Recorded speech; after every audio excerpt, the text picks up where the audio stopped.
Thanks very much. And you, I suppose I deal with ideas a bit, and I'm picking up on the question about growth and, you know, your characterisation of the economists, or, you know, what we hear about economies. One of the critiques coming in the environmental humanities, or has been coming since at least the 80s, even earlier, is that somewhere in the last 200 or 300 years, we got, in the West, we got this strange notion that resources, that things, material things were unlimited. You know, and sometimes consumption tends to give us this, you know, like you go into a supermarket and the shelves keep getting restocked. So it's as if goods are unlimited if you've got the wherewithal to get them.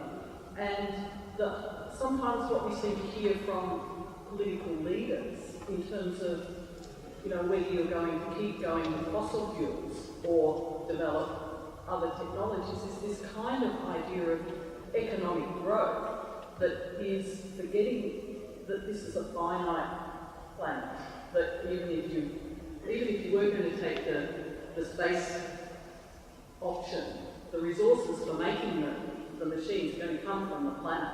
So that thing about growth needs to be held within this sense of finitude. It's an obvious point, but we tend to often forget it. So I think it's for both sides of the question. Thanks everyone. James, do you want to come back at all, or have you got any response yourself? Is there a microphone? Yeah, just here. Would you be able to? You provoke such good responses. It's good to hear from you. Yes, the mic's there on the aisle. Thanks very much. Just in terms of the idea of what a good life is, should we continue to look into the future and development and growth, or should we slow down and look at the people to our left and our right? And Just speak into the mic directly, James. So I think in this Western capitalist society, we're looking forward. Growth and development is our focus of life. The greatest abundance of resources, but isn't it better to look towards our left and our right and enjoy the people around us? You're meaning other people with whom we share the planet? Yes. Anyone else? Yeah, but don't forget the possible but not yet actual people as well, and they're necessarily in the forward perspective. So I like the idea of thinking of it going sideways, but if you like to think about human beings,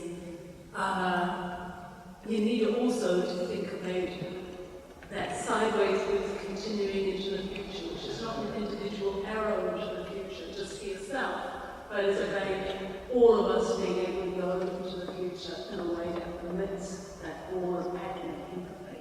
And that's what I think is often overlooked because we just don't talk about future generations much. Yeah, that's a good point about looking forward and looking left and looking right. Humans do seem to have this questing nature, this idea that it's not enough to simply be, that it's not enough to exist. We're exhorted to improve ourselves, to improve our cities, to improve our world, to get fitter, to get smarter, to be more efficient, to do all this kind of stuff. Where that ideology comes from, I don't know, Stephen. Is it something to do with our culture and our society, or is it something to do with our nature? And I guess, I don't know, is it such a bad thing?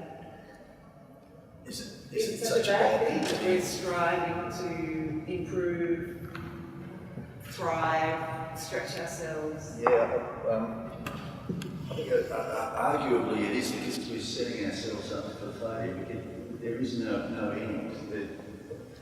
What is the end of this quest? Have we arrived yet? Have we arrived yet? it's funny because I'm a bit of a chronic optimist, which might be an occupation as in my job, but I think it's a potentially really positive thing, and I think that we're always sort of striving and kind of better city, better ourselves. Not in a kind of endless quest to perfection, because I don't think there's any such thing, but I think in a sort of, and not in an individualistic way either. We should be doing that as communities and making it part of, I think part of being the best that we can be always making sure we are engaging with each other. That does mean looking left and looking right. It is a nice analogy, but I don't see them as opposing things. I think you can look left, right, and straightforward. I think actually you should do all of those things, because I agree, growth for growth's sake is not a good option. But I think we can grow and bring everyone along with us. I think we have to. That's actually what we should be aspiring to do. And I think that's a really good point. I mean, I guess if you take the case of climate change, and if we think about, we can think about the effects on future generations for people living in Australia, but the effects are already happening for people living in Tuvalu and the myriad other species. So is that part of what you were getting at? That the effects of our actions and our lives are already, like there is a sideways looking that is equivalent to the forward looking in some ways in terms of responsibility. Is the simplicity of human life all that bad? Because growth for growth's sake is quite useless. I spent 11 years living in Papua New Guinea, and the model often used for personal and collective life is the word development there. And Stephen comes from Malawi, that word I'm sure is used all the time in that society. And I think one of the questions of looking left and right is whether we have to slow down to allow others to develop or catch up technologically, or whether we can help people come along more by working with them or helping to inspire them. Those sorts of questions are difficult to answer. I think it's also about not just pace but effectiveness. A colleague at work the other day said, I really don't want to collaborate, it just slows me down. Sorry, but I think actually when we collaborate effectively, you're doing greater things, and with diversity of opinions and pessimist and optimists, and actually, I think we need to collaborate, and it doesn't necessarily have to be going slower, but it's about being more effective. Thanks very much. Anything else you want to add? Do you want to have the last word, Jack? No, that's all right. Thank you for answering the questions. Okay. Well, thanks very much.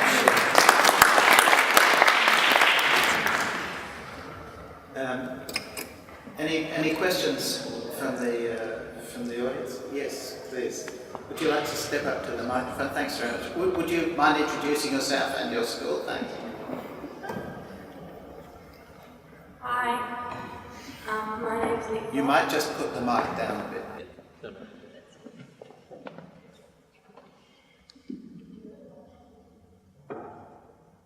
Hi, my name's Nicola and I'm short. I'm from Narrabri Grammar. So, this year was marked as the first year when we've actually taken more from the earth than it can possibly replenish. And in terms of the discussion concerning our ability to become sustainable right now, it was discussed that that's certainly possible. I was actually wondering, have we already gone too far? Because it's awfully easy to say that we need a united global front on the issue, but unless a really big world altering event occurs, how realistic is it? Well, it's such a hard, we're all sitting here because it's such a hard question. Sorry. Question to answer. That's good. It's good to start professors. You would know from current affairs that there's a couple of schools of thought on how to address that fact that you pointed to between now extracting more than is sustainable. The first and I guess the conventional one from those who are concerned about that is to reduce consumption, to reduce carbon emissions, to be more efficient and effective in our use of resources, etc. So that's a reductionist one. You would have heard of a more controversial one which suggests that rather than do that, we can deploy technologies to mitigate our consumption. So we need not, for example, reduce carbon emissions. Rather, we should continue with carbon emissions because that creates wealth, and with that wealth, we can develop technologies which can then be used to live with global warming and/or to sequester carbon to lock it to one side. So there's that reductionist, and then there's the go get it, and use technologies. Which do you think is the best? It's too hard.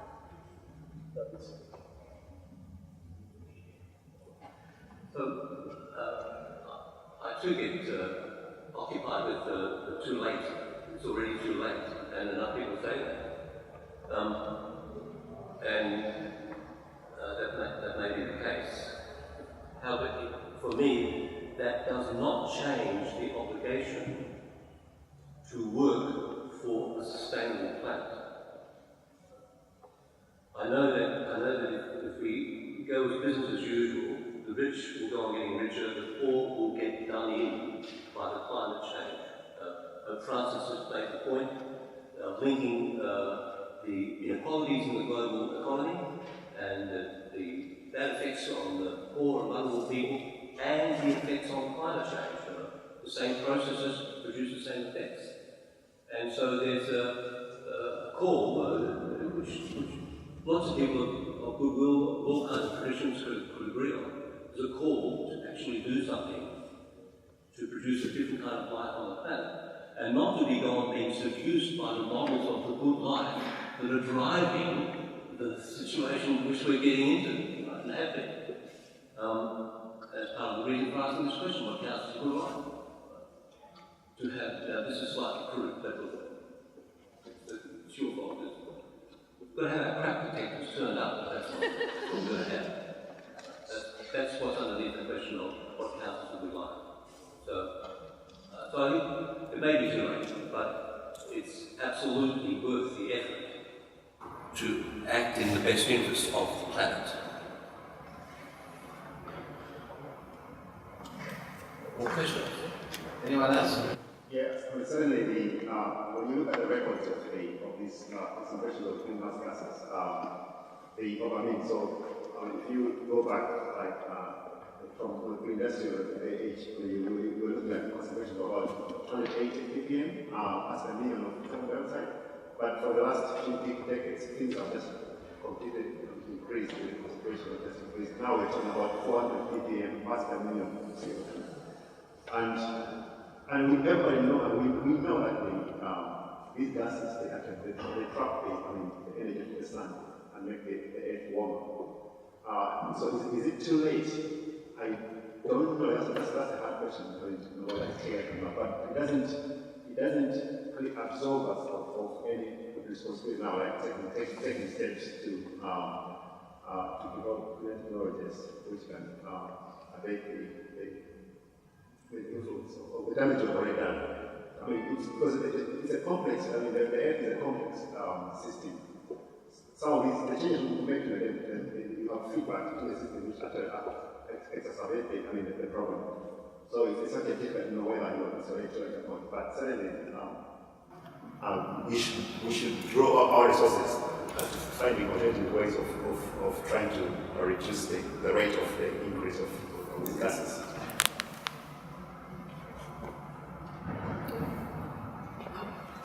Yeah, I agree that it's hard to know where we stand in terms of whether we've gone too far, but it doesn't, as Stephen and Stephen said, it doesn't absolve us of responsibility. But it also, I think one of the interesting things about the Pope's encyclical was the Laudato Si, was that while he laid out, a strong critique of economic system, capitalism, global economic, the prevailing global economic models, he also didn't say let's despair. And that wasn't just a Christian thing coming through. I think that somehow, despite that there be grief for lost species, for people losing homes already, that there's a sense in which hope is important. And I mean, part of that, and this is probably a bit tacky, but part of that I think is, even though there's this big responsibility, there's also a sense, particularly as young people, and for some of us, it can take a long time. It doesn't have to happen in your teens or 20s, but of actually, bringing your gifts to bear on those responsibilities, not feeling you have to be someone else to respond. So, and that's a long process. So I think employing your own talents as best in response is important too.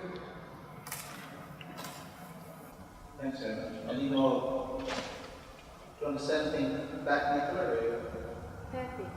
Perfect. Another question? No, thanks. Please. Would you like to come and introduce yourself? So my question today came from something that the Reverend said about the homeless. So it got me thinking, in regards to world peace, how can science and religion unite to help those in poverty to enhance a good life? There we are. How can science and religion unite to enhance a good life? All those two to me. You're the answer to world poverty, Steve, obviously. Step up. Okay, how do we do that? How do we work together, live together and work together to eradicate poverty? Here's my answer. The how-to part, at one level, is easy. Last night on TV, a bunch of scientists showed us how they had produced paper books, and the sheets of paper you could tear off and throw into contaminated water. And the sheets of paper would clean up the water. Right? Now, in the Sudan at the moment, the heavies, the men who are fighting, agreed not to sign a document that would bring some peace. Right? Now, they were jockeying for position about who will have what power. Meanwhile, there are women and children in the Sudan, South Sudan, drinking dirty water because they have no access to any other water. On the one hand, you've got this lovely scientific breakthrough, which would really help, and pray God will get distributed. On the other hand, just as there is all over the place, all over the world, the men who are particularly jockeying for power, and God knows who is actually providing the weapons and the ammunition for them to continue on with their fighting. Right? So again, I say to you, the technical means for dealing with this, there's plenty of them. It's the political will that's needed. And what that gets down to, I guess, is each of us, the way we engage politically in our own space. To actually give voice to what we're not prepared to stand for. We're not to put up with it. So, without drawing up big game plans, I would be focusing on the political will that's needed and give thanks for the many technological means that are available to help deal with the questions of distribution of wealth and making resources available to people to actually have a decent life. So it's our conversation here, your conversations at home with mum and dad and your friends about this stuff. This is the stuff that's really important. Well, we can all have fun. Believe it or not, even I have fun, yes. But do I want to spend my life having fun? Well, I get totally sick of all those photographs of people laughing with their mouths wide open in laughter, as if the whole of life was just a giggle. So, I'm in a rage, you can hear that. My wife, I won't tell you what my wife would say to me at this point.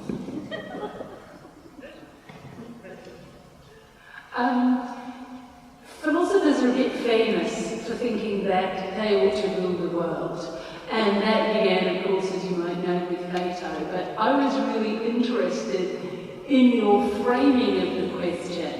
What can religion and science do, potentially together rather than opposition with each other, in order to solve these problems? And at first I found myself wanting to sound a strong note of caution, because religious belief is frequently a force for good. And I love it, the banner as you leave, the banner on this church. Let's fully welcome refugees. The religious groups in this city have been doing such a marvellous job working with secular groups to push the cause of refugees and to protest detention conditions for refugees. So there's enormous power for good, but we do know there's enormous power for ill. And there tends to be this image of science that emphasises its power for good. Don't forget there's enormous power for ill. And in terms of where a lot of our money for scientific research is going, it's going towards the ill. And believe me, we do sometimes get positive things out of military, industrial level research, but a great deal of research is directed at precisely those things. And another great deal of research is directed at what I'll call the useless, not quite the useless, in some cases they're useless, coming up with a new drug that we can patent for a condition that isn't totally terrible anyway, for which we have a number of treatments, whilst not addressing these. I don't patent bulbous. Worst. This is one of them. Okay, I didn't know that. So I guess I want to sound a caution that whenever we talk about religion and science, or this could work together, or assume we've got things that are forces for good, we have things that are potential forces for good, and we have lots of them.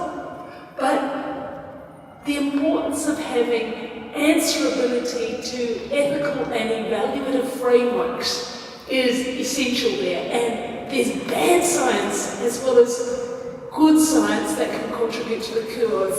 And there's bad modes of religious practice as well as good modes of religious practice. So this is me just kind of wanting to resist your question a little bit and say, can we complicate it enough and talk about how do we tap into the good bits of these things and other potentially useful for good forces too. Got to have the force for science. The techno-optimist would say that it's going to happen anyway. Or it will happen anyway. Young men here, please raise your hand if you are taller than your father. Most. And young women, if you are taller than your mother. Most. Why are you taller than your... Why are you? Because you're healthier. Why are you healthier? Because of technoscience. Today's generation is healthier than any generation prior that has existed prior. Our healthcare system is better than anything prior. We're producing more food than we ever have before. We're producing more energy than we ever have before. We're doing better on any measure of longevity, of childhood mortality, of education levels, of nutritional intake, etc., going back 50 years, 100 years, 200 years, 500 years, we are doing better and better and better. And the techno-optimists argue that the reason for this is technoscience. It's not politics, and it's not religion, and it's not philosophy. It's technoscience. It's technoscience that has led us to this place. And the optimists argue this is inexorable, that this is unstoppable as we learn more and more about the laws of the universe, and as we learn more and more about applying the laws of the universe to the problems we face. All of these problems that we do face are insurmountable. Problems of food production, problems of disease, even economic problems and political problems are subject to technoscience, subject to evidence-based problem solving. So I'm trying to redress the balance here, having put the doomsday argument. I'm trying now to put a more optimistic argument.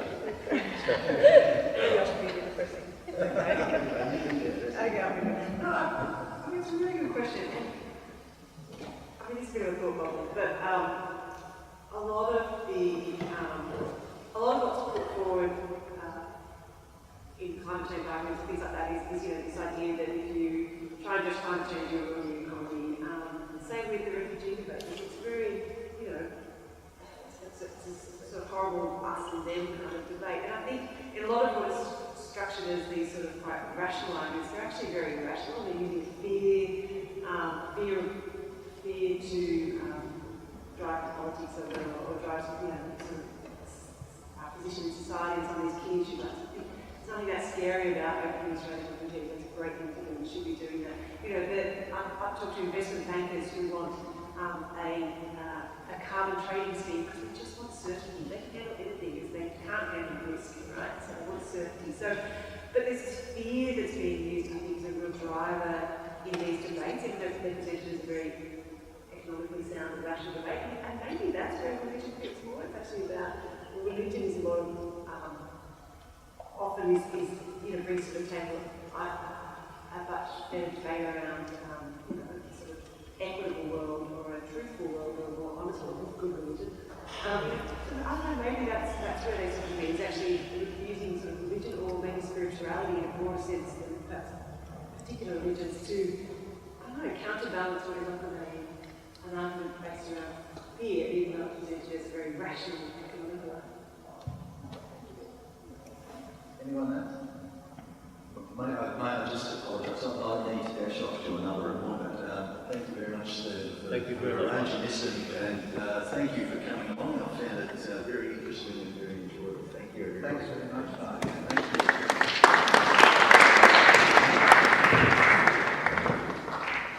Any more questions from the floor? Yes, please. Step forward. And thanks for that one, Gav. Stephen will give you my email.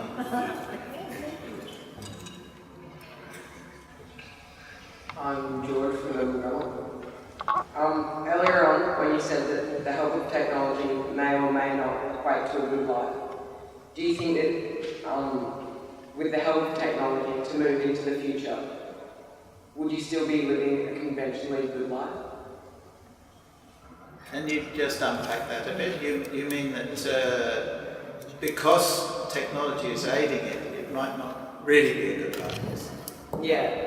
So I was just interested to hear that the help of technology may be a bit of a way to kind of. Well, I was just interested to hear that saying that technology may not equate to kind of fulfilling things that we could have done in the past.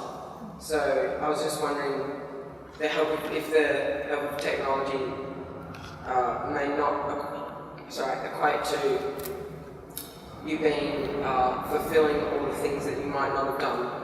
If you wanted to move into the future with technology, would you still fulfill the things that you could have fulfilled without it? How does it change things if you're using technology? I think I'm going to wind up being there's the good and there's the bad. We have the either it's doomsday or everything's going to sort itself out. I seem to be occupying this intermediate position because this is actually quite recent for me. It's only since I got my new iPhone 6. I am so in love with my phone. And it kind of stays with me. I don't pat it, but I do tuck it into bed at night when I plug it in. And I don't think that's yet, though there's a chance going on board, making for a loss of meaning or goodness in my life. Because technology can be used to enhance agency and it can be used to enhance sociality, by which I mean we don't have to get all boxed up in our own little corner, not looking out sideways, just kind of involved in endless one-player little games on our phone or whatever it is so that we become socially isolated. But of course it can do all of those things.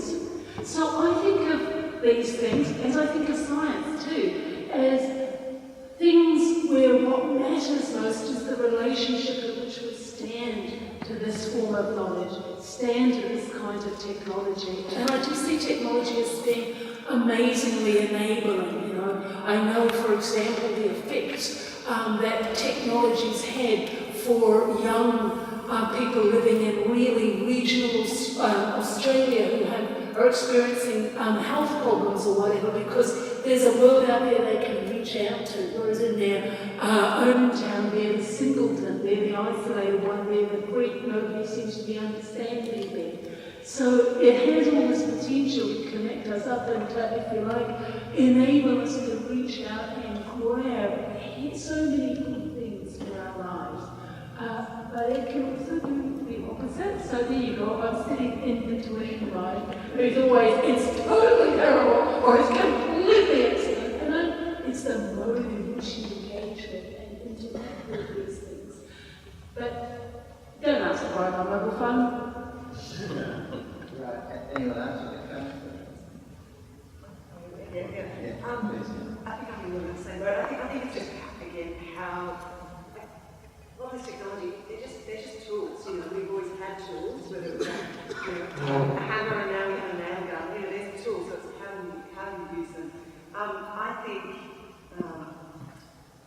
think that technology is not going to go away. I think it actually can really enhance our lives. I think similar to maybe the debate around that science is not always good and bad. You know, some of the technologies that are coming through I think are really fascinating, like 3D printing. It's a fascinating breakthrough, I think, in sort of technology. And so it means you can now, you can 3D print, limbs, if people lost their limbs.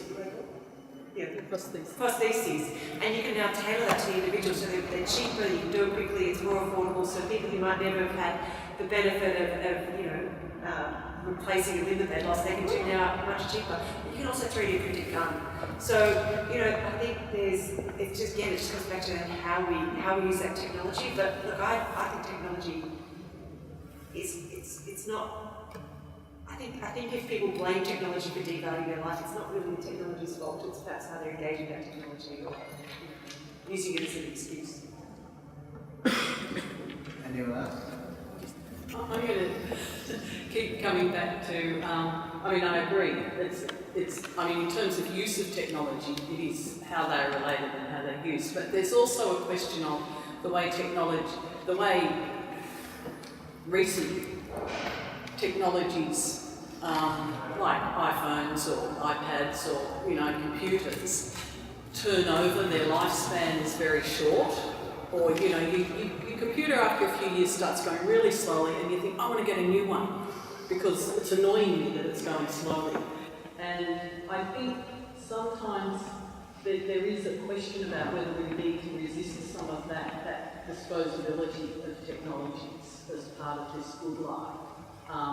And I'm not sure how we do that because, there is this sense of wanting the newest thing because they are attractive, they're nice, So I'm just being the devastated about it. Could I tack on, to George, if you don't mind, tack on some remarks from Baroness Susan Greenfield, who are in in here. And I'll just quote something else that she said earlier. She said, what we need to explore is the lifestyle that technology is giving many people.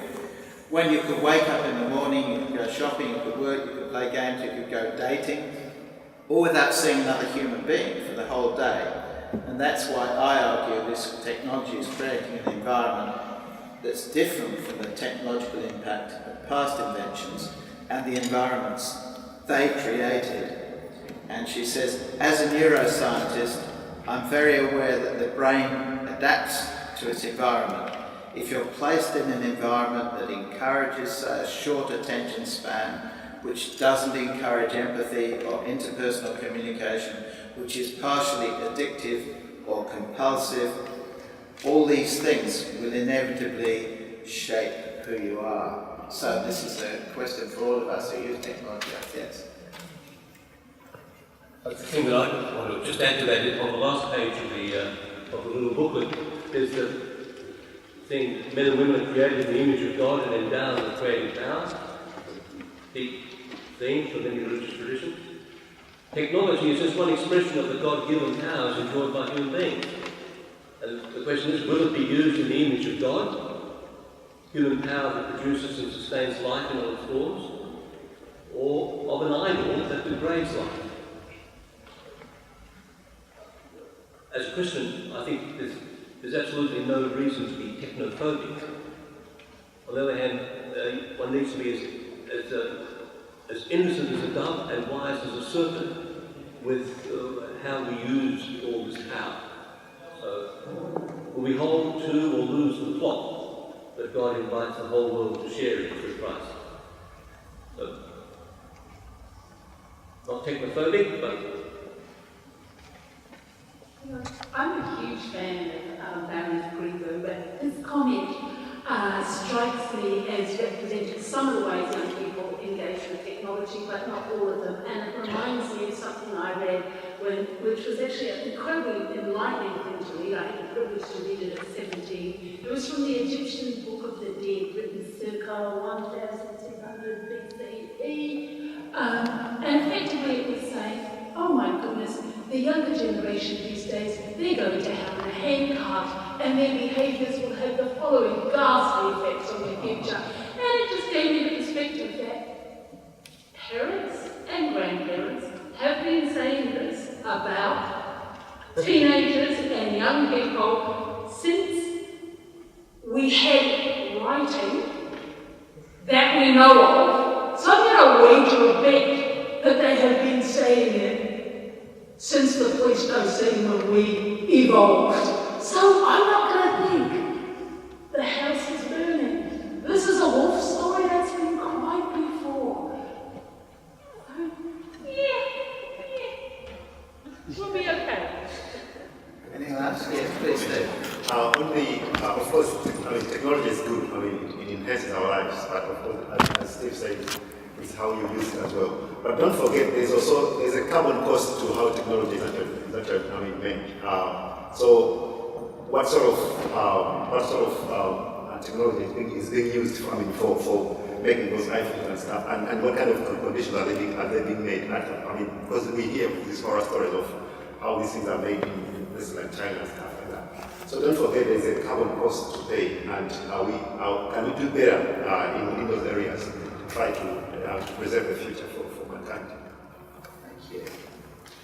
We have another question. I do. I'm Malcolm. I'm from Melbourne Grammar. I'm not a student.